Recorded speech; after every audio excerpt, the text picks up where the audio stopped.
ভিতরে দেখেন, আমার ঘরটা দেখেন, এদিকে দেখেন।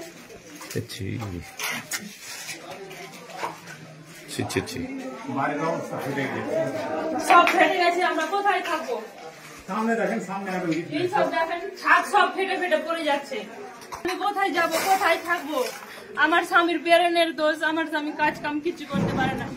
আমি জমি জায়গা বেচে সব টাকা পয়সা রেখেছিলাম, সব নিয়ে চলে গেছে। ডাক্তার দেখাই, খাই, ছেলে পেলে নিয়ে আমি তো বিরিমেনে ম্যানেজ করতে পারবো না।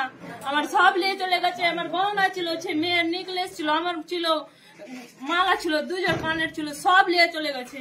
টাকা পয়সা, আমার বস্তা ভর্তি চাল ছিল, কিচ্ছু নাই ঘরে, এক বস্তা পেঁয়াজ সব নিয়ে চলে গেছে। আমার স্বামী তো বেরেনের দোষ বলে কাজও কম করে আগে হয়নি। কিসের জন্য হচ্ছে? আমরা ছেলে মেয়ে নিয়ে কোথায় যাবো? বাচ্চা বাচ্চা ছেলে নিয়ে কোথায় থাকবো? এইসব পুড়িয়ে দিয়েছে, তো কি নিয়ে থাকবো? কে এইসব করেছে আমাদেরকে?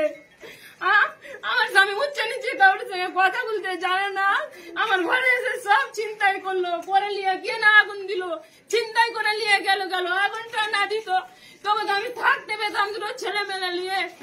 আমরা এখন কোথায় যাব? ছোট ছোট ছেলে নিয়ে কোথায় যাব? কি খাবো? আমাদের 3 দিন থেকে আমরা অনাহারে আছি। এই সব বাচ্চারা নিয়ে এখন তো মুখ শুকিয়ে গেছে সব ছেলেদের।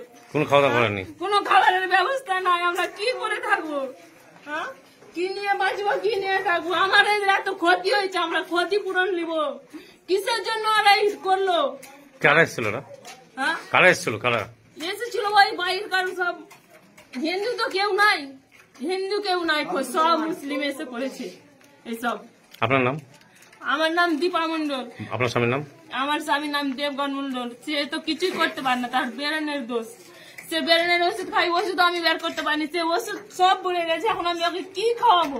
ঘরে টাকা নাই, পয়সা নাই, আমি কি দিয়ে কি করবো? টাকা পয়সা সব নিয়ে চলে গেছে। দেখেন, এখানে বাক্স, ওখানে বাক্স। আমার টিউবকল ছিল, সব ভেঙে ফেলে দিয়েছে। টালের ঘরে রান্না করি, ওটাও ভেঙে ফেলে দিয়েছে।